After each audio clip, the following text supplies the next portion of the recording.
Okay, good morning, students. This is the third lecture of first module, that is Introduction to Fluid Power Systems.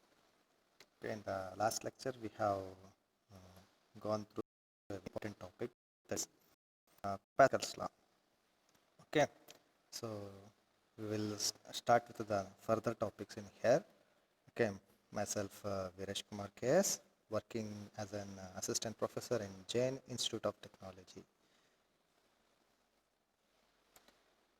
Okay, we'll start with the topic, that is fluid for hydraulic systems. Okay, so as we discussed in earlier stage, hydraulic systems and pneumatic systems are working with respect to a fluid system. Okay, a fluids which are going to be working with respect in used to the working of a hydraulic systems. Okay, it may be liquid material or that may be a gaseous material. Okay, the important material in the hydraulic system is working fluid. That is very important material, because without that we can't expect any power transmission. Okay, it is very important. Power transmission, power multiplication, these are all the things which have to be considered in here. Okay, so next, hydraulic fluid characteristics have a crucial effect on equipment performance and life. Okay, it's having a very crucial effect, because it is the as we see, blood is the main source of our life. Okay, without blood we can't live. Okay, that's why. So it's in here, it will be acting as a crucial work.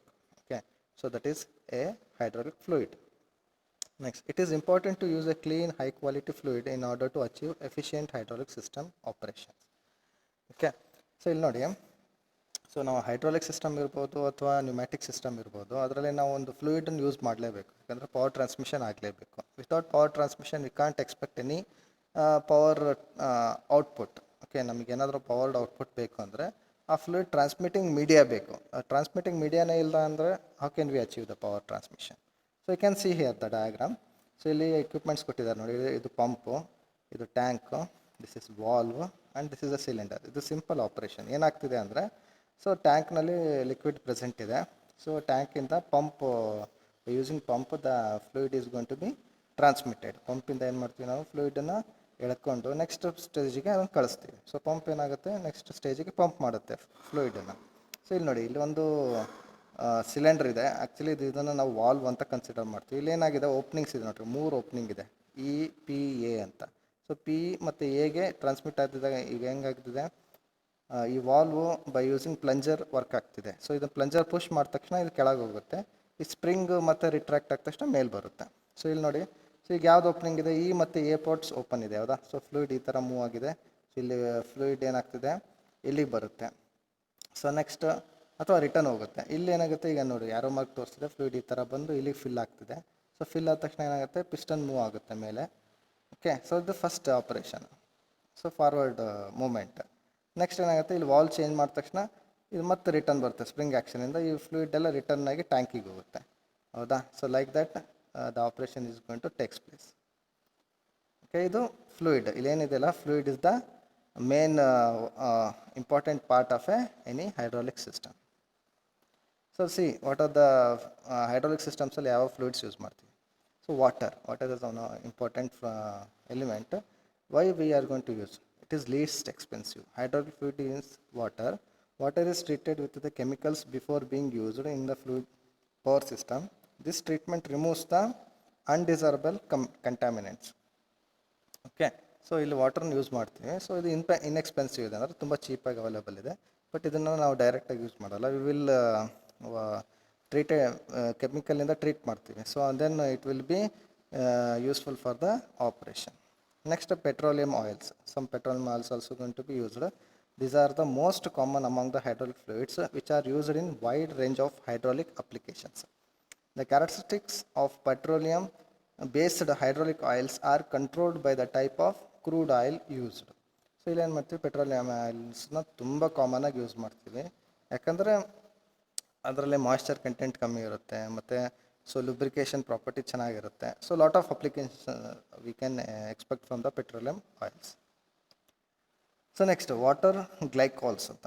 These are the solution contain 35 to 55% water glycol and water soluble thickeners to improve the viscosity.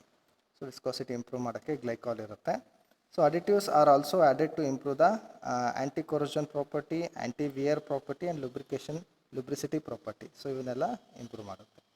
Next, water oil emulsions. So water oil emulsions ಅಂದ್ರೇನು? These are the water oil mixtures. There are two types, oil in water emulsions or water in oil emulsions. The oil in water emulsion has water as the continuous base and the oil is present in the lesser amount as the dispersed media. In the water oil emulsion, the oil is continuous phase and the water is dispersed media. ಇಲ್ಲೇನಾಗುತ್ತೆ ಅಂದರೆ, so ಎರಡು type ಇದೆ water oil ಎಮಲ್ಷನ್ಸಲ್ಲಿ. ಒಂದು oil in water emulsion ಇದೆ, ಇನ್ನೊಂದು water in oil emulsion ಇದೆ. So ಏನಾಗಿದೆ, so ಇದರಲ್ಲಿ ಮ್ಯಾಕ್ಸಿಮಮ್ಗೆ ವಾಟ್ರಲ್ಲಿ some point of oil ಇರುತ್ತಲ್ಲ, ಅದನ್ನು ನಾವು ಆಯಿಲ್ ಇನ್ ವಾಟರ್ ಎಮಲ್ಷನ್ ಅಂತೀವಿ. ವಾಟರ್ ಇನ್ ಆಯಿಲ್ ಎಮಲ್ಷನ್ ಅಂದರೆ ಅದರಲ್ಲಿ ಆಯಿಲ್ ಜಾಸ್ತಿ ಇರುತ್ತೆ, ವಾಟರ್ ಕಂಟೆಂಟ್ ಕಮ್ಮಿ ಇರುತ್ತೆ, ಸೊ ಡಿಸ್ಪರ್ಸ್ಡ್ ಆಗಿ ಕಾಣುತ್ತೆ ನಿಮಗೆ. Okay, so phosphate ester. It results from the incorporation of phosphorus in organic molecules. Okay, so ಏನಾಗುತ್ತೆ, so it is a result from the incorporation of phosphorus into organic molecules. They have high thermal stability. They serve as an excellent detergent and prevent building up of sludges. So ಇದೊಂದು property of phosphate esters. So ಇದನ್ನು use ಮಾಡಿಕೊಂಡು, ಅಂದರೆ phosphate organic ಮಾಲಿಕ್ಯೂಲ್ಸಲ್ಲಿ ಸಿಕ್ಕಾಗ ನಮಗೆ ಅದನ್ನು phosphate esters ಅಂತ ತೊಗೊಳ್ತೀವಿ. So thermal ಸ್ಟೆಬಿಲಿಟಿನೂ ಚೆನ್ನಾಗಿದೆ. They serves excellent detergent property. So detergent ಅಂದ್ರೇನು, ಅದರಲ್ಲಿ ಏನಾದರೂ ಸ್ಲಡ್ಜ್ ಫಾರ್ಮ್ ಆಗ್ತಿದ್ರೆ ಅದನ್ನು ರಿಮೂವ್ ಮಾಡೋ ಕೆಪಾಸಿಟಿ ಫಾಸ್ಫೇಟ್ ಎಸ್ಟರ್ಸಿಗೆ ಇರುತ್ತೆ. So properties, it's also very much important. ಈಗ ಹೈಡ್ರಾಲಿಕ್ ನೀವು ಫ್ಲೂಯಿಡ್ಸ್ ಯೂಸ್ ಮಾಡ್ತೀರಾ ಅಂದರೆ ಆ ಪ್ರಾಪರ್ಟೀಸನ್ನು ನೀವು ಕನ್ಸಿಡರ್ ಮಾಡಬೇಕಾಗತ್ತೆ. ಏನು ಪ್ರಾಪರ್ಟೀಸು? ಓಕೆ, ಸೊ ಇಲ್ಲಿ ನೋಡಿ, first property viscosity. It is the measure of fluid internal resistance offer to flow. ಅಂದರೆ ವಿಸ್ಕಾಸಿಟಿ ಅಂದ್ರೇನು, ಇಂಟರ್ನಲ್ ಈಗ ಫ್ಲೋ ಆಗ್ತಿರೋದನ್ನು ನಾವು ರೆಸಿಸ್ಟೆನ್ಸ್ ಅಪ್ಲೈ ಆಗುತ್ತೆ ವಿಸ್ಕಾಸಿಟಿ. ಫ್ಲೂಯಿಡ್ ಏನಾಗುತ್ತೆ, ಒಂದು ಸತಿ ಸ್ಮೂತಾಗಿ, ವಾಟರ್ ಅಂದರೆ ನೀವು ಪೋರ್ ಮಾಡಿದ ತಕ್ಷಣ ಏನಾಗುತ್ತೆ, ಸ್ಮೂತಾಗಿ ವಾಟರ್ ಬೀಳುತ್ತೆ. ಅದೇ ಆಯಿಲ್ ಅಷ್ಟು ಈಸಿಯಾಗಿ ಬೀಳಲ್ಲ, ಸ್ವಲ್ಪ ತಿಕ್ಕಿರುತ್ತೆ. ಸೊ ಅದೇ ಥರ ಬೇರೆ ಬೇರೆ ಮೆಟೀರಿಯಲ್ಸ್ನ ನೀವು ತೊಗೊತಾ ಹೋದರೆ ಅದು ಥಿಕ್ನೆಸ್ ಜಾಸ್ತಿ ಆಗುತ್ತೆ. ಇಲ್ಲೊಂದು ಎಕ್ಸಾಂಪಲ್ ತೋರಿಸಿದ್ದೀನಿ. ಇಲ್ಲಿ ವಾಟ್ರಿಗೆ ನೋಡಿರಿ, ಬಾಲ್ ಈಸಿಯಾಗಿ ಫ್ಲೋ ಒಳಗೋಯ್ತು. ಬಟ್ ಆಯಿಲಲ್ಲಿ ಏನಾಗುತ್ತೆ, ಸ್ಲೋ ಆಗಿ ಹೋಗ್ತಿದೆ. ಸೊ ಅದನ್ನು ಮುಟ್ಟೇ ಇಲ್ಲ. ಸೊ ಹನಿ ಏನಿದೆ, ಹನಿನಲ್ಲೂ ಸ್ವಲ್ಪ better compare to oil. So viscosity different ಇದೆ ಇವೆ ಮೂರದ್ದು. ವಾಟ್ರಿಂದ ಜಾಸ್ತಿ ಲೆಸ್ ವಿಸ್ಕಾಸಿಟಿ ಇದೆ, ಹನಿದು ಮೋರ್ ದ್ಯಾನ್, ಅಂದರೆ ವಿಸ್ಕಾಸಿಟಿ ಇದಕ್ಕಿಂತ ಸ್ವಲ್ಪ ಬೆಟರ್ ಇದೆ ವಾಟರ್ಕಿಂತ. ಬಟ್ ಆಯಿಲಿಂದು ಹನಿಕಿಂತ ಜಾಸ್ತಿ ವಿಸ್ಕಾಸಿಟಿ ಇದೆ. ಸೊ ಇದು ರೆಸಿಸ್ಟೆನ್ಸ್ ಜಾಸ್ತಿ ಆಫರ್ ಮಾಡ್ತಿದೆ. So it is more viscus fluid. So next, viscosity index. So viscosity index is also one of the property. ಯಾಕೆ ಅಂದರೆ, ನಾವು ಆಯಿಲ್ಸನ್ನು ಬೇರೆ ಬೇರೆ ಟೆಂಪ್ರೇಚರ್ಸಲ್ಲಿ ಯೂಸ್ ಮಾಡ್ತೀವಿ. ಓಕೆ, ಬೇರೆ ಬೇರೆ temperatures we will use the oil in a different temperatures. Why? Because the operating temperature varies with respect to the power output. Okay, this value shows and temperature affects the viscosity of oil. The viscosity of oil decreases with increase in temperature. Okay, how the temperature increases, the viscosity is going to decrease. ನೀವು ನೋಡಿರ್ಬೋದು, ಒಂದು coconut ಆಯಿಲ್ನ consider ಮಾಡಿರಿ. So ಚಳಿಗಾಲದಾಗ coconut oil ತುಂಬ viscus ಆಗಿರುತ್ತೆ, ಅಂದರೆ ತುಂಬ thick ಆಗಿರುತ್ತೆ, ವಿಸ್ಕಸ್ ಆಗಿರುತ್ತೆ. ಅದೇ ನೀವು ಕೊಕೊನಟ್ ಆಯಿಲನ್ನು ಇನ್ನು ಸಮ್ಮರ್ ಸೀಸನಲ್ಲಿ ನೋಡಿರಿ, ಇದು ತುಂಬಾ ಲಿಕ್ವಿಡ್, ಅಂದರೆ ಆಯಿಲಿ ಟೈಪ್ ಇರುತ್ತೆ, ವಿಸ್ಕಾಸಿಟಿ ತುಂಬ ಕಮ್ಮಿ ಇರುತ್ತೆ. ಯಾಕೆಂದರೆ ಟೆಂಪ್ರೇಚರ್ ಎಫೆಕ್ಟ್ ಆಗಿದೆ. ಸೊ ಸಿಮಿಲರ್ಲಿ ಇಲ್ಲೂ ಅಷ್ಟೇ, ಆಯಿಲ್ಸಿಗೆ ಏನಾಗುತ್ತೆ, ಟೆಂಪ್ರೇಚರ್ ಜಾಸ್ತಿ ಆದಷ್ಟು ಆಯಿಲ್ ವಿಸ್ಕಾಸಿಟಿ ಡಿಕ್ರೀಸ್ ಆಗ್ತಾ ಹೋಗುತ್ತೆ. ಸೊ ಅದೇ ಥರ ಟೆಂಪ್ರೇಚರ್ ಕಮ್ಮಿ ಆದಂಗೆ ಆಯಿಲ್ ವಿಸ್ಕಾಸಿಟಿ ಜಾಸ್ತಿ ಆಗ್ತಾ ಹೋಗುತ್ತೆ. ಸೊ ಎರಡೂ ಬೇಡ, ಮಾಡ್ರೇಟ್ ಆಗಿರ್ಬೇಕು ಯಾವಾಗಲೂ. ಯಾಕಂದರೆ ವಿಸ್ಕಾಸಿಟಿ ಕಮ್ಮಿ ಆದರೂ ಪ್ರಾಬ್ಲಮ್ಮು, ವಿಸ್ಕಾಸಿಟಿ ಜಾಸ್ತಿ ಆದ್ರೂ ಪ್ರಾಬ್ಲಮ್. ಸೊ ಗ್ರಾಫ್ ಅದೇ ಥರ ತೋರಿಸಿದೆ. As temperature increases, viscosity decreases. As temperature decreases, viscosity increases. So that is the graph shows in here. So this is the viscosity index. So next, oxidation stability. So oxidation stability ಅಂದರೆ ಏನು, ಇದು important property. ಯಾಕಂದರೆ ಈಗ ನೀವು ಏನೋ ಒಂದು ಆಯಿಲನ್ನು ನೀವು ಎಕ್ಸ್ಪೋಸ್ ಮಾಡಿದ್ರೆ ಆಕ್ಸಿಜನ್ನಿಗೆ, ಅದು ಆಕ್ಸಿಡೇಷನ್ ಆಗುತ್ತೆ, ಕೆಮಿಕಲ್ ರಿಯಾಕ್ಷನ್ಸ್ ಆಗುತ್ತೆ. ಸೊ ಅದು ಏನಾಗುತ್ತೆ, ಆಕ್ಸಿಜನ್ ಡಿಸಾಲ್ವ್ ಆಗಿ ಅದೇನೋ ಬೇರೆ ಒಂದು ಚೈನ್ ರಿಯಾಕ್ಷನ್ ಆಗಿ, ಕೆಮಿಕಲ್ ರಿಯಾಕ್ಷನ್ ಆಗಿ, that may results in lose its property. Okay, so ಇಲ್ಲಾಗಿದೆ, the most important property of hydraulic oil is its oxidation stability. It should not, stability ಅಂದರೆ ಅದು ಆಕ್ಸಿಡೇಷನ್ ಆಗಬಾರ್ದು. Oxidation is caused by a chemical reaction between the oxygen of the dissolved air and the oil. Okay, The oxidation of a oil creates impurities like sludges ಆಗುತ್ತೆ, insoluble ಗಮ್ಗಳಾಗುತ್ತೆ, soluble acidic products. So acidic products ready ಆಗ್ಬೋದು. So ಇವೆಲ್ಲ chemical ಕಾಂಪೋಸಿಷನಿಂದ ನಿಮ್ಗೆ output product ಆಗಿ ಅಲ್ಲಿ ಬರ್ಬೋದು. So ಅವನ್ನೆಲ್ಲ ನಾವು problem ಅಂತ ಹೇಳ್ತೀವಿ, ಅಂದರೆ ಸಿಸ್ಟಮ್ ಹಾಳಾಗೋಗುತ್ತೆ. ಸಿಲಿಂಡರ್ಸಲ್ಲಿ ಆ ಥರ ಆಯಿತು ಅಂದರೆ ಸಿಲಿಂಡರ್ಸಲ್ಲಿ ಪಿಸ್ಟನ್ ಮೂವ್ ಆಗ್ತಿದ್ದಾಗ ವಿಯರಿಂಗ್ ಆಗ್ತಾ ಹೋಗುತ್ತೆ. ಸೊ ವಿಯರ್ ಆದರೆ ಸಿಸ್ಟಮ್ ಅದ್ರದ್ದು ಒಂದು ವರ್ಕಿಂಗ್ ಕೆಪಾಸಿಟಿನ ಕಳ್ಕೊಳ್ಳುತ್ತೆ. So those are the problems which we can face in here. The soluble acidic products causes corrosion and the insoluble products make the operation sluggish. So operation sluggish ಆಗ್ತಾ ಹೋಗುತ್ತೆ. ಸ್ಲಗ್ಗಿಶ್ ಅಂದರೆ slow operations ಆಗುತ್ತೆ. ಡಿಮಲ್ಸಿಬಿಲಿಟಿ. So ಡಿಮಲ್ಸಿಬಿಲಿಟಿ ಅಂದ್ರೇನು ಅಂದರೆ, ಈಗ ಒಂದು you can read here first. The ability of hydraulic fluid to separate rapidly from the moisture and successfully resist the emulsification is known as demulsibility. So ಇಲ್ಲೇನಾಗುತ್ತೆ ಅಂದರೆ ವಾಟ್ರಲ್ಲಿ ಆಯಿಲಲ್ಲಿ ಮಾಯ್ಶ್ಚರ್ ಇರುತ್ತೆ ಅಂದ್ಕೊಳ್ರಿ. ಸೊ ಅದೇನಾಗುತ್ತೆ, ಆಯಿಲ್ ಬೇಗ ಮಾಯ್ಶ್ಚರಿಂದ ಸಪ್ರೇಟ್ ಆಗಬೇಕು. ಸೊ ಅದನ್ನು ಡಿಮಲ್ಸಿಬಿಲಿಟಿ ಅಂತ ಹೇಳ್ತೀವಿ. ಸೊ ಅದು ಎಮಲ್ಷನ್ ಮತ್ತೆ ಮಿಕ್ಸ್ ಆಗಬಾರ್ದು, ಸೊ ಎಮಲ್ಷನ್ ಥರ ಆಗಬಾರ್ದು. ಸೊ ಅದನ್ನು ನಾವು ಅವಾಯ್ಡ್ ಮಾಡೋಕ್ಕೆ ಡಿಮಲ್ಸಿಬಿಲಿಟಿ ಅಂತ ಹೇಳ್ತೀವಿ. Lubricity. The ability of hydraulic fluid to lubricate the moving parts efficiently is called lubricity. Okay, next rust prevention. It is also very important. ಯಾಕಂದರೆ ರಸ್ಟ್ ಆಯಿತು ಅಂದರೆ ನೀವು ಕಾಂಪೊನೆಂಟ್ಸ್ ಎಲ್ಲ ವೇರ್ ಆಗಿ ಹಾಳಾಗ್ತಾ ಹೋಗುತ್ತೆ. The moisture entering into the hydraulic system with the air causes the part made of ferrous materials to rust. Okay, so ಇಲ್ಲೇನಾಗುತ್ತೆ, ಅದು moisture content ಇರೋವಂಥ ಏನಾದರೂ ಎಂಟರ್ ಆಯಿತು ಅಂದರೆ ಹೈಡ್ರಾಲಿಕ್ ಸಿಸ್ಟಮಲ್ಲಿ, if it is a ferrous material, rust ಆಗೋ chances maximum ಇದೆ, ಯಾಕಂದರೆ ಆಕ್ಸಿಡೇಷನ್ ಆಗುತ್ತೆ. This rust is passed through the precision made pumps and valves may scratch the nicely polished surface. Same wearing ಆಗುತ್ತೆ. So inhibitors are added to the oil to keep the moisture away from the surface. ಇನಿಬಿಟರ್ಸ್ಗಳನ್ನು ನಾವು use ಮಾಡ್ತೀವಿ. ಏನಾಗುತ್ತೆ, ನಾವು oils to keep the ಮಾಯ್ಶ್ಚರಿಂದ away ಮಾಡೋಕ್ಕೆ ನಾವು ಇನಿಬಿಟರ್ಸನ್ನು ಯೂಸ್ ಮಾಡ್ತೀವಿ.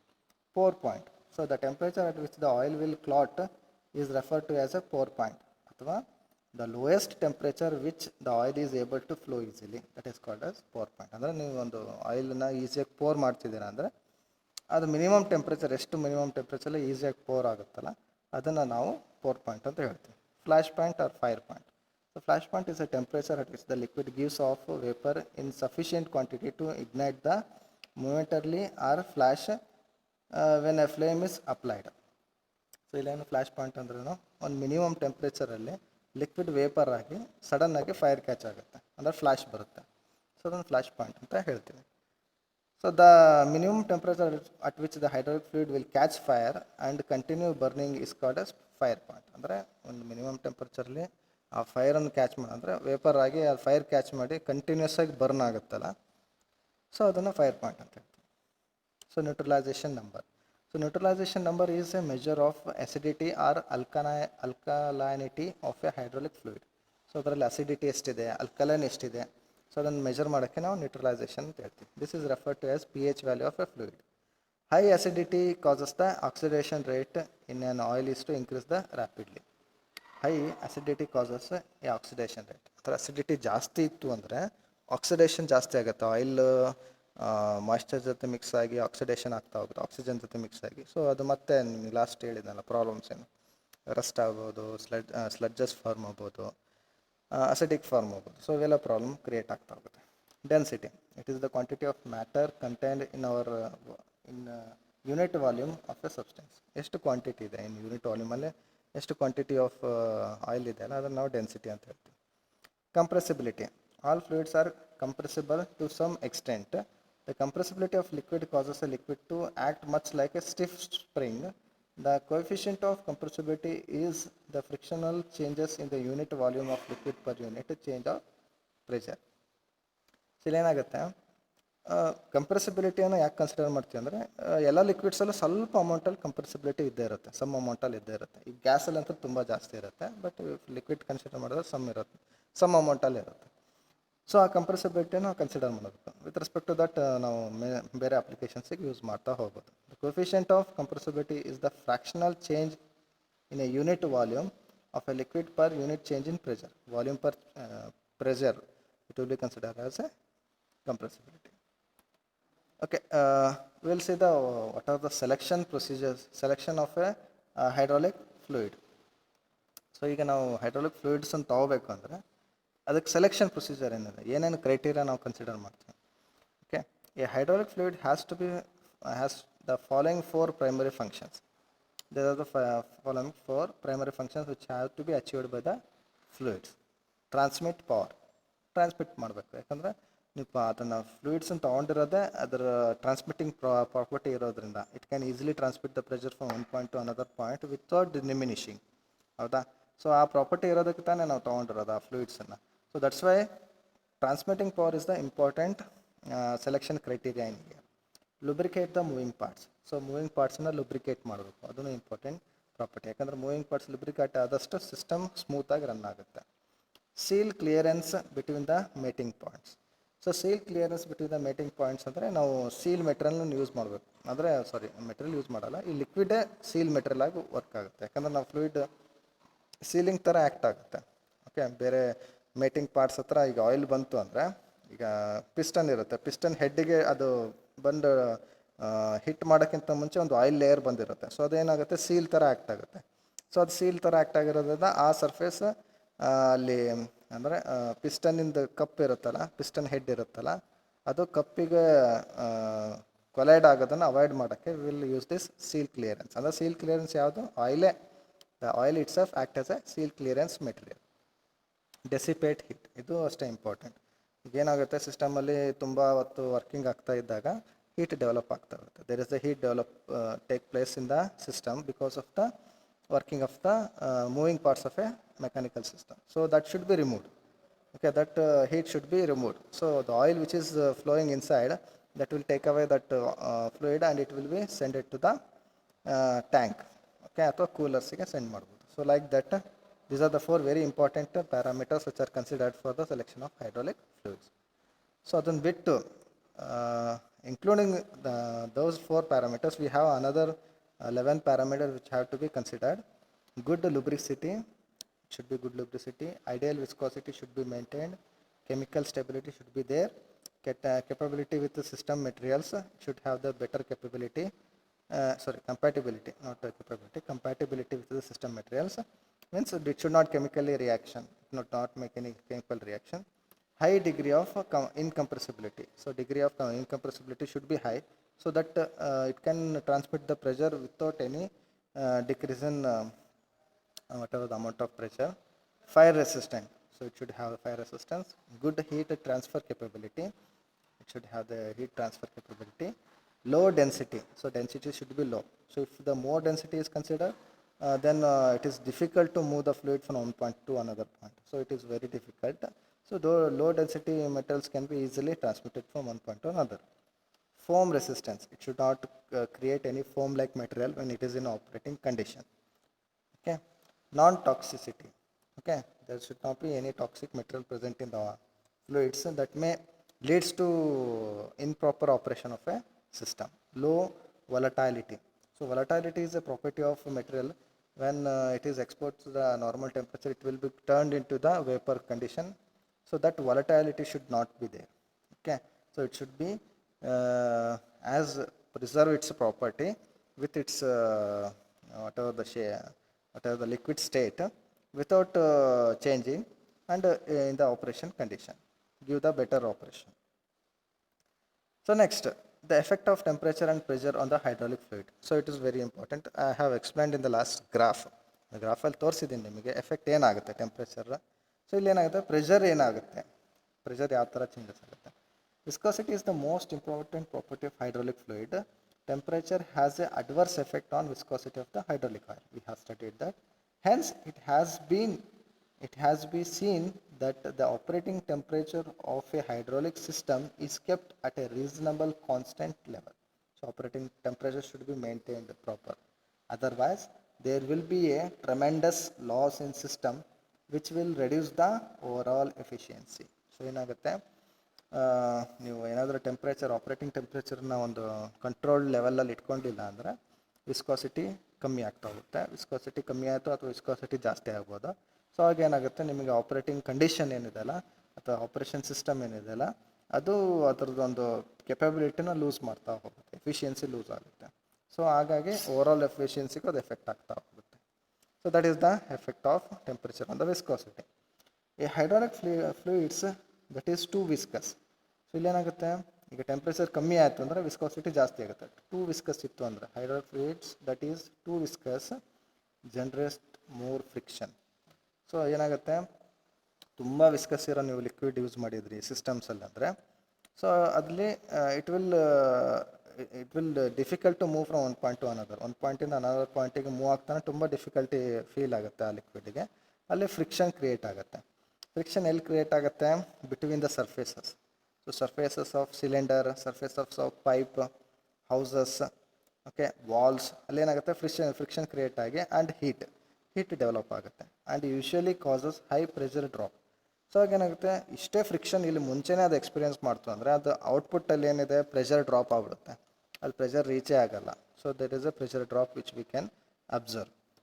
ಸ್ಲಗ್ಗಿಶ್ ಆಪ್ರೇಷನ್ ಅಂದರೆ ಸ್ಲೋ ಆಪ್ರೇಷನ್ ಆಗುತ್ತೆ, ಒಂಥರ lazy operation. It will not move smoothly, it will be a lazy operation. It can see in the high pressure drop condition. And low mechanical efficiency ಕಮ್ಮಿ ಆಗುತ್ತೆ, high power consumption. ಈಗ high viscous ಇತ್ತು ಅಂದರೆ ಅದನ್ನು move ಮಾಡೋಕ್ಕೂ high power ಬೇಕು, pump ತುಂಬ workout ಮಾಡಬೇಕು, ಸೊ ಹೈ ಪವರ್ ರಿಕ್ವೈರ್ಡ್ ಆಗುತ್ತೆ. ಆನ್ ದ ಅದರ್ ಹ್ಯಾಂಡ್, ಈಗ ನೆಕ್ಸ್ಟ್ ಹ್ಯಾಂಡಲ್ಲಿ ಏನಾಗುತ್ತೆ, ಲೋ ವಿಸ್ಕಾಸಿಟಿ ಅಂತ ತೊಗೊತೀರ ಅಂದ್ಕೊಳ್ಳಿ. ಅಂದರೆ ವಿಸ್ಕಾಸಿಟಿ ಕಮ್ಮಿ ಆಯ್ತು ಅಂದರೆ, ವಿಸ್ಕಾಸಿಟಿ ಯಾವಾಗ ಕಮ್ಮಿ ಆಗುತ್ತೆ, ಟೆಂಪ್ರೇಚರ್ ಜಾಸ್ತಿ ಆದರೆ ವಿಸ್ಕಾಸಿಟಿ ಕಮ್ಮಿ ಆಗುತ್ತೆ. ಸೊ ವಿಸ್ಕಾಸಿಟಿ ಕಮ್ಮಿ ಆಗೋಕ್ಕೆ ಟೆಂಪ್ರೇಚರ್ ಜಾಸ್ತಿ ಆದರೆ, ಸೊ ಇವಾಗ ಲೋ ವಿಸ್ಕಾಸಿಟಿಯಲ್ಲಿ ಏನೇನು ಪ್ರಾಬ್ಲಮ್ ಆಗುತ್ತೆ, fluids permit efficient low drag operation. Okay, so fluid permit efficient low drag operation but tend to increase wear. So ಇಲ್ಲೇನಾಗುತ್ತೆ, ಈಗ ಲಿಕ್ವಿಡ್ ಸೀಲ್ ಥರ ಆ್ಯಕ್ಟ್ ಆಗಬೇಕು, ಹೌದಾ? ಸೊ ಒಂದು ಪಿಸ್ಟನ್ ಇದೆ, ಪಿಸ್ಟನ್ ಸೈಡ್ಸಲ್ಲಿ, ಪಿಸ್ಟನ್ ಎಂಡಲ್ಲಿ, ಸೊ ಫ್ಲೂಯಿಡ್ ಇದ್ದೇ ಇರುತ್ತೆ. ಸೊ ಆ ಫ್ಲೂಯಿಡ್ ವಿಸ್ಕಾಸಿಟಿ ಕಮ್ಮಿ ಇತ್ತು ಅಂದರೆ ಏನು ಪಿಸ್ಟನ್ ಏನಿದೆ ಅಲ್ಲ, ಅದು ಡೈರೆಕ್ಟಾಗಿ ಹೋಗಿ ಹಿಟ್ ಆಗುತ್ತೆ ಇದಕ್ಕೆ ಟಾಪ್ ಎಂಡಿಗೆ. ಸೊ ವಿಸ್ಕಾಸಿಟಿ ಕಮ್ಮಿ ಇರೋದಕ್ಕೆ ಲಿಕ್ವಿಡ್ ಅದನ್ನು ಸೀಲ್ ಮಾಡೋಕ್ಕಾಗಲ್ಲ. ಸೊ ಹಾಗಾಗಿ ಏನಾಗುತ್ತೆ, ವಿಯರಿಂಗ್ ಆಗ್ತಾ ಹೋಗುತ್ತೆ. ಸೊ ವಿಯರ್ ಆಗ್ತಾ ಹೋಗೋದ್ರಿಂದ ಆ ಸಿಸ್ಟಮಿಂದ ಪ್ರಾಪರ್ಟಿ ಕಮ್ಮಿ ಆಗುತ್ತಾ ಹೋಗುತ್ತೆ. Okay, so and reduce volumetric efficiency ಕಮ್ಮಿ ಆಗುತ್ತೆ. ಅಂದರೆ ನಿಮ್ಮ ಇಷ್ಟು ವಾಲ್ಯೂಮ್ ಆಫ್ ಲಿಕ್ವಿಡನ್ನು ನೀವು ಟ್ರಾನ್ಸ್ಮಿಟ್ ಮಾಡ್ಬೋದಲ್ಲ, ಸೊ ಅಷ್ಟು ವಾಲ್ಯೂಮ್ ಆಫ್ ಎಫಿಷಿಯನ್ಸಿ ರೀಚ್ ಆಗಲ್ಲ. And promotes leakage. So liquid ತುಂಬ ಲೆಸ್ ವಿಸ್ಕಸ್ ಇರೋದ್ರಿಂದ ಸ್ವಲ್ಪ ಪೋರ್ಟ್ಸಲ್ಲೂ ಲೀಕೇಜ್ ಆಗ್ತಾ ಸ್ಟಾರ್ಟ್ ಆಗುತ್ತೆ. ಲೀಕೇಜ್ ಆಯಿತು ಅಂದರೆ ಮತ್ತೆ ಆಯಿಲ್ ಶಾರ್ಟೇಜ್ ಆಗುತ್ತೆ ಒಳಗೆ. ಸೊ ಆಯಿಲ್ ಶಾರ್ಟೇಜ್ ಆಯ್ತು ಅಂದರೆ ಆಪ್ರೇಷನ್ಗೆ ಪ್ರಾಬ್ಲಮ್ ಆಗ್ತಾ ಹೋಗುತ್ತೆ. So like that this operation is completely distracted by low viscous fluids. So high viscous ಇರಬಾರ್ದು, ಲೋ ವಿಸ್ಕಸ್ಸು ಇರಬಾರ್ದು. So moderate viscosity should be maintained. Optimum viscosity should be maintained to get the correct efficiency and correct power output of a system. So ಆ correct ವಿಸ್ಕಾಸಿಟಿನ maintain ಮಾಡಬೇಕಂದ್ರೆ moderate ಟೆಂಪ್ರೇಚರನ್ನು ನೀವು maintain ಮಾಡಲೇಬೇಕು. Otherwise the temperature ಜಾಸ್ತಿ ಆಯ್ತು ಅಂದರೆ oil ಅದನ್ನು it will lose its property. Okay, so like that it's going to happen. So I think we'll end up this class for this topic. So next classಲ್ಲಿ ಮತ್ತೆ ನಾನು further ಬೇರೆ ಬೇರೆ ಟಾಪಿಕ್ಸನ್ನು ಡಿಸ್ಕಸ್ ಮಾಡ್ತೀನಿ. Okay, thank you students. If you have any doubts you can ask through Google classrooms or through the contact which you have of mine. Okay, thank you. Good day.